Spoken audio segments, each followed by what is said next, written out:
السلام علیکم۔ مجھے اپنی دیورانی سے بہت جلن محسوس ہوتی کیونکہ وہ شادی کے فوراً بعد حاملہ ہو گئی تھی، جبکہ میں تو بانجھ تھی۔ اب تو ساس مجھے ہر وقت تانے دیتی اور کہتی جلدی تیری طلاق کراؤں گی۔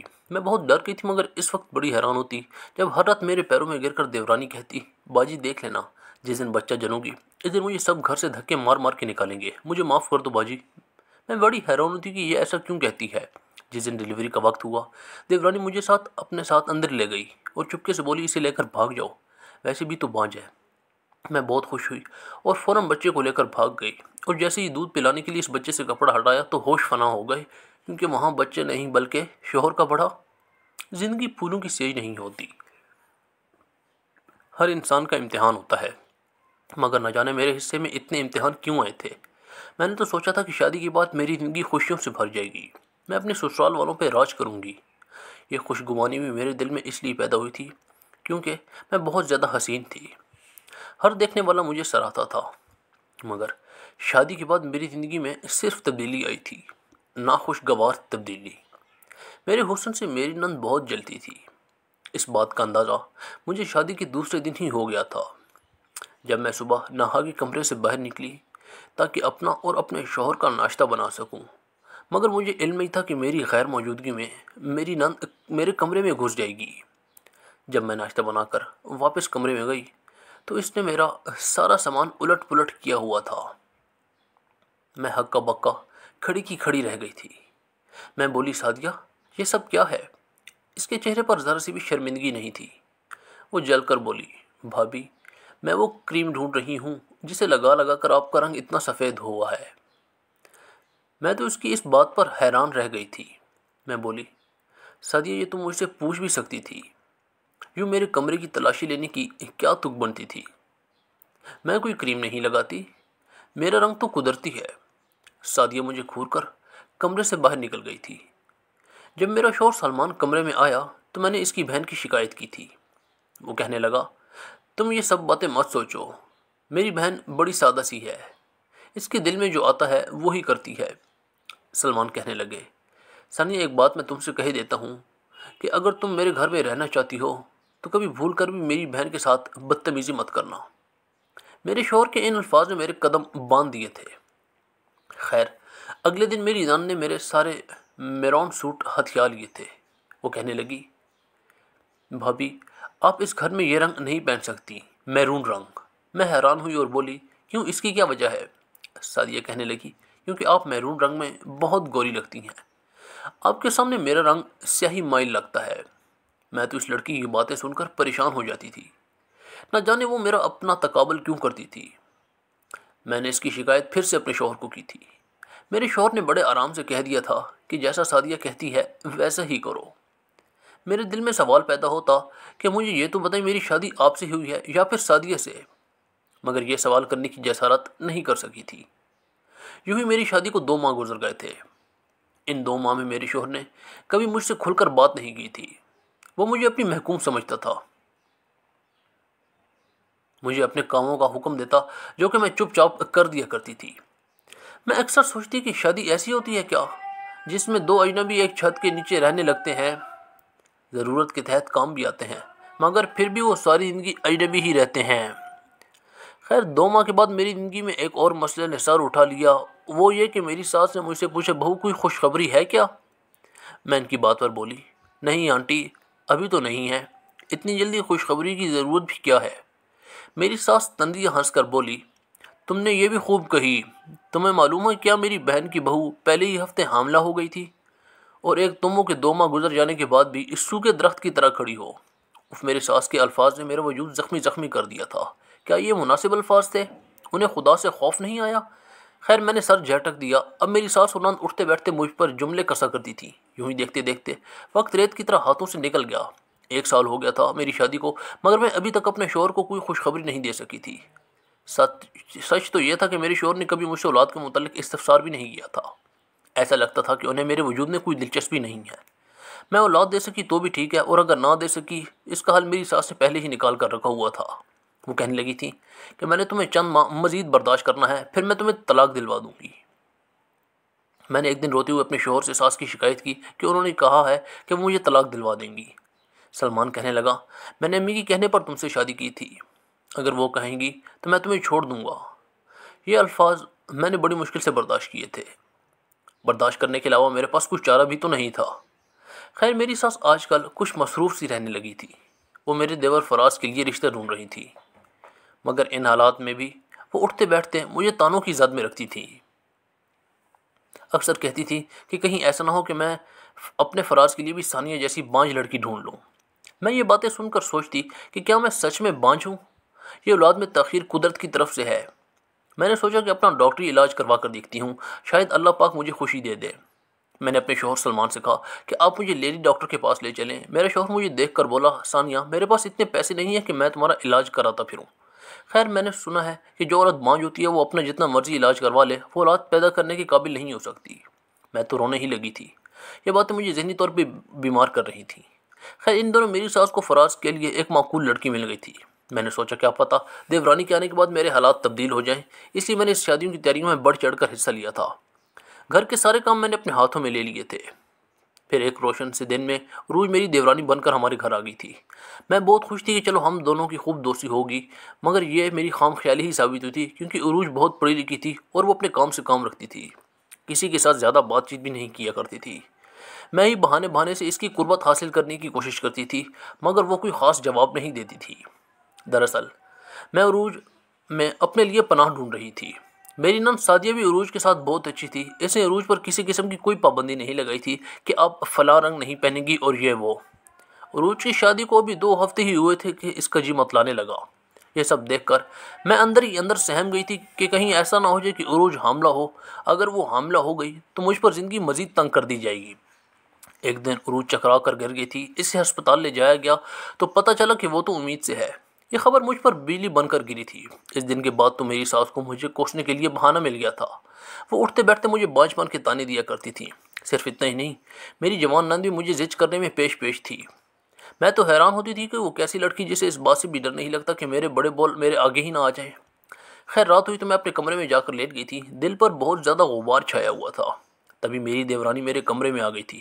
یہ پہلی بار ہوا تھا۔ اس سے قبل تو وہ میرے کبھی کمرے میں آئی ہی نہیں تھی۔ اس کی آنکھیں بھیگی ہوئی تھی۔ میں جلدی سے اٹھ کر بیٹھ گئی تھی۔ میں بولی، کیا بات ہے عروج، سب خیر تو ہے نا؟ تمہاری طبیعت تو ٹھیک ہے نا؟ وہ روتے ہوئے بولی، میں آپ کو باجی کہہ سکتی ہوں کیا؟ میں نے اس بات میں سر ہلا دیا اور بولی، اس میں پوچھنے والی کون سی بات ہے؟ تم مجھے بالکل باجی کہہ سکتی ہو۔ عروج کہنے لگی، باجی میں دیکھ رہی ہوں گھر میں جب سے پتہ چلا ہے کہ میں حاملہ ہوں تب سے آپ پر زندگی مزید تنگ کر دی گئی ہے۔ میں خود کو آپ کا مجرم سمجھنے لگی ہوں۔ میں بولی، ارے نہیں، کیسی باتیں کر رہی ہو؟ اولاد تو اللہ کے ہاتھ میں ہے، وہ جسے چاہے دے، جسے چاہے نہ دے۔ اس کے ساتھ کوئی زبردستی تو نہیں چلتی نا؟ تم دل میں بالکل بھی خیال مت لانا کہ تم میری مجرم ہو۔ اس نے ادھر ادھر دیکھا، پھر ایسے کی سے بولی، باجی میں آپ کو ایک بات بتا دوں، یہ جو لوگ ابھی میرے حاملہ ہونے پر خوش ہو رہے ہیں نا، جس دن میں بچہ جنوں گی یہ مجھے تانے دے کر اس گھر سے نکال دیں گے۔ میں پریشان ہو گئی اور بولی، اللہ نہ کرے کہ تم پر کبھی ایسا دن نہ آئے، اللہ سب خیر کرے گا۔ وہ میری باتیں سن کر مسکرا دی اور اٹھ کر میرے کمرے سے باہر نکل گئی تھی۔ تھوڑی دیر بعد ہی کمرے میں سلمان آ گئے۔ وہ بہت بے چین لگ رہے تھے، کمرے میں یہاں وہاں ٹہل رہے تھے۔ اس سے قبل میں نے کبھی اتنے اضطراب میں نہیں دیکھا تھا۔ ایسا لگ رہا تھا جیسے وہ مجھ سے کچھ کہنا چاہ رہے ہوں مگر الفاظ رمیل رہے ہوں۔ تب میں خود ہی آگے بڑھ کر بولی، کیا بات ہے سلمان، آپ مجھ سے کچھ کہنا چاہتے ہیں؟ میری باتیں سن کر انہیں تھوڑی سی ہمت ملی تھی۔ وہ بولے، ہاں مجھے تم سے ایک بات پوچھنی تھی، یہ فراز کی بیوی تمہارے پاس کیوں آئی تھی؟ میں بولی، بس ویسے ہی مجھ سے باتیں کر رہی تھی۔ سلمان جلدی سے میرے پاس بیٹھ گئے اور بولے، اچھا کیا باتیں کر رہی تھی؟ میں نے آج تک انہیں اس قدر دلچسپی لیتے ہوئے نہیں دیکھا تھا۔ میں بولی، بس کچھ نہیں۔ وہ پھر سے بولے، مجھے ایک بات بتاؤ، تم دونوں میں کیا باتیں ہوئی تھی؟ مجھے اب سلمان پر غصہ آ رہا تھا۔ انہوں نے مجھ سے تو کبھی اتنی دلچسپی نہیں لی تھی۔ میں بولی، بس وہ اپنے حمل کے بارے میں بتا رہی تھی۔ سلمان کا چہرہ زرد پڑ گیا تھا۔ وہ بولے، کیسے باتیں؟ مطلب حمل کی کیا بات کر رہی تھی؟ وہ سوال سے سوال نکالتے چلے جا رہے تھے۔ میں چڑھ کر بولی، ہم عورتوں کی بات ہے، آپ مرد حضرات دور رہیں۔ میں جلدی سے اٹھ کر باہر نکل گئی تھی۔ میرے لیے سلمان کا رویہ بڑا عجیب تھا۔ عجیب تو مجھے عروج کی باتیں بھی لگی تھی، لیکن دونوں ہی اپنی باتوں کے پیچھے چھپے ہوئے راز سے مجھے آگاہ نہیں کر رہے تھے۔ ادھر میری ساس تو عروج کی واری صدقے جا رہی تھی، جبکہ فراز بھی بہت خوش تھا۔ وہ اپنی بیوی کے لیے طرح طرح کے پھل لایا کرتا تھا۔ میں یہ سب دیکھ کر دل میں حسرت کرتی جاتی تھی۔ اکثر یہ خیال بھی آتا تھا کہ اللہ کے ہاں کس چیز کی کمی ہے؟ اگر وہ میری دیورانی کو اولاد کر سکتا ہے تو مجھے کیوں نہیں کر سکتا؟ میں ان کی باتوں کو سوچ رہی تھی جب سلمان ناشتہ کرنے کے لیے کچن میں آ گئے۔ وہ بولی، کیا سوچ رہی ہو؟ میں بولی میں سوچ رہی تھی کہ میں کسی ڈاکٹر کے پاس چلی جاؤں خود سے، اس بار آپ کو نہیں کہوں گی کہ مجھے ساتھ لے چلیں۔ میری بات سن کر سلمان طنزیہ ہنس کر بولے، ثانیہ، عروج کے حاملہ ہو جانے کے بعد تو تمہیں اپنے بانجھ بان کا یقین ہو جانا چاہیے، تم نہ جانے ابھی تک کس خوش فہمی میں بیٹھی ہو۔ میں یہ سب باتیں سن کر تنگ پڑ چکی تھی، پہلے تو بہت رویا کرتی تھی مگر اب رونا بھی نہیں آتا تھا۔ سلمان ناشتہ کر کے چلے گئے تو تھوڑی دیر بعد عروج کچن میں آ گئی تھی۔ وہ بولی، باجی مجھے بہت بھوک لگی ہے۔ میں بولی، تم بیٹھو، میں تمہارے لیے ناشتہ بنا کے لاتی ہوں۔ وہ میری بہت شکر گزار ہوئی تھی۔ جب سے پتہ چلا تھا کہ عروج حاملہ ہے تب سے میری ساس اسے کام کرنے نہیں دیتی تھی، یہاں تک کہ ناشتہ بھی خود بنا دیا کرتی تھی۔ وہ ناشتہ کرنے لگی اور بولی، باجی آپ کے گھر والے کہاں ہیں؟ وہ آپ سے کبھی ملنے کیوں نہیں آتے؟ عروج کی بات سن کر چاہتی ہوئی میری پلکیں بھیگ گئی تھیں۔ میں بولی، عروج تب ہی جب میں چھوٹی تھی انتقال کر گئے تھے، بہن بھائی تو میرا کوئی تھا ہی نہیں۔ اب میری شادی ہوئی اور کچھ عرصے بعد ہی امی چل بسی، میرا کوئی میکا نہیں ہے۔ مجھے معلوم ہے کہ میری ساس نے مجھے اپنے بیٹے کے لیے پسند بھی اسی لیے کیا تھا کیونکہ میرے آگے پیچھے کوئی نہیں تھا۔ اب دیکھو یہ لوگ میرے ساتھ کیا سلوک کر رہے ہیں، اگر میرے آگے پیچھے کوئی ہوتا تو مجھے یہ دن نہ دیکھنے پڑتے نا۔ عروج میری باتیں سن کر بہت غمزدہ ہو چکی تھی۔ میں بولی، عروج اللہ کا شکر ہے کہ تم حاملہ ہو، ورنہ تمہیں بھی وہی عذاب جھیلنے پڑتے جن سے میں گزری ہوں۔ عروج کی آنکھوں میں بڑی بے بسی آئی ہوئی تھی۔ وہ بولی، کیا ہوا؟ اگر ابھی بھی مجھے سب سہنا پڑے جس سے آپ گزری ہیں، میں جب بچہ جنوں گی تب دیکھنا میرے ساتھ یہ لوگ کیا سلوک کرتے ہیں۔ میں بولی، عروج مجھے بتاؤ تم ایسی باتیں کیوں کرتی ہو؟ مجھے تو لگتا ہے کہ بچہ جننے کے بعد تم اس گھر کی لاڈلی بہو بن جاؤ گی۔ وہ ہنس کر بولی، آپ کی خام خیالی ہے۔ اتنا کہہ کر وہ چلی گئی تھی۔ رات ہوئی تو پھر وہ میرے کمرے میں آئی تھی، ہاتھ جوڑ کر مجھ سے معافیاں مانگتی رہی اور روتی رہی۔ مجھے نہیں ہے معلوم یہ سب وہ کیوں کرتی تھی۔ خیر یوں ہی وقت گزرتا گیا اور عروج کا پیٹ پھولنے لگا تھا۔ اس کی ڈیلیوری کے دن جوں قریب آتے جا رہے تھے وہ بہت زیادہ پریشان رہنے لگی تھی۔ ایک دن صبح سے ہی عروج کی حالت بڑی عجیب تھی۔ تب میری دیورانی اپنے کمرے میں چلی گئی۔ اس نے کمرے کو اندر سے کنڈی لگا رہی تھی۔ اس کی تکلیف سے بھری آہوں کی آواز باہر سنائی دے رہی تھی۔ ایسا لگتا تھا جیسے وہ زچگی کے عمل سے گزر رہی ہے۔ میری ساس تو تڑپ اٹھی تھی۔ وہ دروازہ بجانے لگی تھی کہ بہو دروازہ کھولو، تمہیں ڈاکٹر کے پاس لے چلیں، مگر عروج بولی، نہیں، اپنی ڈیلیوری میں خود کروں گی۔ اس کی یہ بات سن کر میری ساس تڑپ اٹھی تھی، کہنے لگی یہ کیسی بچگانہ ضد ہے، ایسا نہ ہو کہ ہم اپنے وارث کو کھو دیں۔ پھر میری ساس بولی، اچھا چلو میں دائی کو بلا لیتی ہوں۔ تب بھی عروج نے انکار کر دیا۔ وہ بولی، اب بس ثانیہ کو میرے پاس بھیج دیں۔ میں بڑی پریشان ہوئی تھی کیونکہ مجھے معاملات کی کچھ سمجھ بوجھ نہیں تھی، میں کس طرح عروج کی مدد کر سکتی تھی۔ میری ساس نے مجھے جلدی سے کمرے کی جانب دھکیل دیا تھا۔ عروج نے دروازہ کھولا تو میں اندر چلی گئی۔ میں جیسے ہی کمرے میں گئی عروج نے مجھے کمر تھما دیا تھا۔ وہ بولی، خدا را آپ میرے بچے کو لے کر یہاں سے بھاگ جائیں، نہیں تو یہ لوگ مجھ سے میرا بچہ چھین لیں گے۔ آپ تو ویسے بھی بانجھ ہیں، میرے ساس بچے کی دیکھ بھال ضرور کرنا۔ میں بولی، آخر میں جاؤں گی کہاں؟ عروج نے مجھے کاغذ دیا، اس پر پتہ درج تھا۔ میں نے بچہ پکڑا تو عروج کے کمرے کے بیرونی دروازے سے باہر کی جانب چلی گئی تھی۔ مجھے علم نہیں تھا کہ میرے پیچھے کیا ہوا ہوگا۔ میں عروج کے بچے کو بڑی احتیاط سے آگے لے کر بڑھ رہی تھی۔ آخر کار وہ پتہ بھی آگے جہاں مجھے پہنچنا تھا۔ میں نے دروازہ کھٹکایا تو ایک آدمی نے دروازہ کھولا۔ وہ مجھے دیکھ کر حیران ہوئے اور بولے، آپ تو عروج کی جیٹھانی ہیں نا؟ میں نے اس بات سے سر ہلا دیا۔ وہ بولے، آئیے آئیے۔ وہ مجھے اپنے ساتھ گھر لے گئے تھے۔ وہاں عروج کی والدہ اور بہن بھائی موجود تھے۔ عروج کی والدہ نے مجھ سے استفسار کیا کہ آپ کی گود میں کیا ہے؟ تو میں بولی، یہ عروج کا بچہ ہے، اس نے آج ہی اسے جنم دیا ہے۔ میری بات سن کر عروج کے والدین اور بہن بھائی انتہا خوش ہو گئے تھے۔ عروج کی والدہ نے جلدی سے آگے بڑھ کر بچے کے منہ سے کمل ہٹایا تو یہ دیکھ کر ہم سب دنگ رہ گئے کہ وہاں بچہ نہیں بلکہ میرے شوہر کا بڑا۔ سب لوگ ہکا بکا رہ گئے تھے، مجھے مشکوک سے نگاہوں سے دیکھنے لگے تھے۔ عروج کی والدہ بولی، بیٹا تم نے ہم سے اتنا بڑا جھوٹ کیوں بولا؟ میں رونے لگی۔ میں بولی، نہیں آنٹی، میں نے آپ کے ساتھ کوئی جھوٹ نہیں بولا، بلکہ اصل والا تو میرے ساتھ عروج نے کیا ہے، میں باج ہوں آنٹی جی۔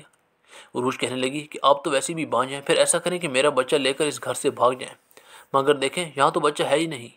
تب عروج کی بہن آگے بڑھی تھی۔ وہ بولی، باجی عروج آپ کے ساتھ مذاق نہیں کر سکتی، ضرور کوئی نہ کوئی بات راز اس کمبل میں پوشیدہ ہے۔ اس کمبل میں بچہ نہیں ہے تو کیا ہوا؟ آپ کے شوہر کے نام کی ڈاکٹر رپورٹ تو ہے نا؟ میں مایوس ہو گئی تھی۔ میں بولی، میں نے سلمان کی ڈاکٹری رپورٹ کا کیا کرنا ہے؟ تب عروج کی بہن نے وہ فائل مجھ سے پکڑ لی تھی۔ وہ اب اس فائل کا بغور مطالعہ کر رہی تھی۔ وہ ایک دم سے چونک گئی تھی، کہنے لگی، یہ دیکھو باجی، میں نہ کہتی تھی کہ عروج آپ کے ساتھ مذاق نہیں کر سکتی، اصل مذاق تو آپ کے ساتھ آپ کے شوہر آپ کی ساس نے کیا ہے۔ یہ دیکھیں اس فائل میں صاف صاف لکھا ہے کہ آپ کا شوہر سلمان باپ بننے کی صلاحیت نہیں رکھتا۔ باجی بانجھ آپ نہیں، آپ کا شوہر ہے۔ میں یہ بات سن کر دنگ رہ گئی تھی۔ میں پھوٹ پھوٹ کر رونے لگی تھی۔ میں بولی، اگر انہیں یہ سب معلوم تھا پھر وہ مجھ پر اتنے ظلم کیوں ڈھا دیتے؟ سلمان کی رپورٹ کے نیچے فراز کی رپورٹ بھی تھی، اس میں بھی یہ لکھا تھا کہ فراز بھی بانجھ ہے۔ تبھی سب لوگ چونک گئے تھے۔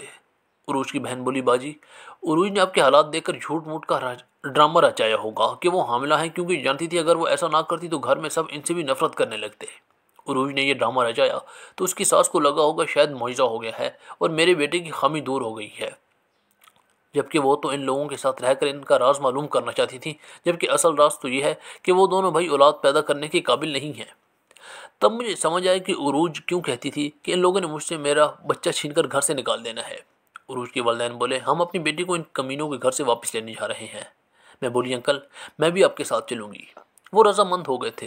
ہم سب جب میرے سسرال پہنچے تو یہ دیکھ کر دنگ رہ گئے تھے کہ میری ساس اور نند بڑی بری طرح عروج کو پیٹ رہی تھی اور کہہ رہی تھی کہ تمہاری اتنی ہمت تم ہمارے ساتھ جھوٹ بولو۔ انکل کو بہت غصہ آیا، انہوں نے پولیس کو فون کر لیا کہ میری بیٹی کو سسرالی اس پر تشدد کر رہے ہیں۔ خیر سلمان بھی اپنے کمرے سے باہر آ گیا تھا۔ میں آگے بڑھی اور ایک زوردار تھپڑ اس کے منہ پر دے مارا، پھر تھوک کر بولی میں نے اپنی زندگی میں تم جیسا کمینہ انسان نہیں دیکھا۔ تم مجھے اعتماد میں لے کر اپنی خامی بتا سکتے تھے، تبھی میں تمہارے ساتھ دیتی، ہم بچہ اڈاپٹ کر لیتے، کوئی مسئلہ نہیں ہوتا، مگر تم لوگوں نے تو میرا جینا حرام کر دیا تھا۔ تم لوگوں نے مجھے نفسیاتی بنا دیا تھا، مجھے فوراً طلاق دو۔ سلمان نے تو مجھے طلاق دے دی، مگر فراز بولا میں اپنی بیوی کو طلاق نہیں دوں گا، میں اسے اس دھوکے کا مزہ چکھاؤں گا جس سے اس نے پچھلے 9 ماہ سے رکھا ہوا تھا ہمیں۔ اتنے میں پولیس آ گئی۔ پولیس دونوں بھائیوں کو اپنی بیویوں پر تشدد کرنے کی جرم میں ساتھ لے گئی تھی۔ عروج کے والدین مجھے اپنے ساتھ لے گئے تھے، وہ کہنے لگے تم آج سے ہماری بیٹی بن کر رہو گی۔ خیر عروج نے اپنے شوہر پر خلا کا مقدمہ درج کر دیا تھا، اسے بھی طلاق ہو گئی تھی۔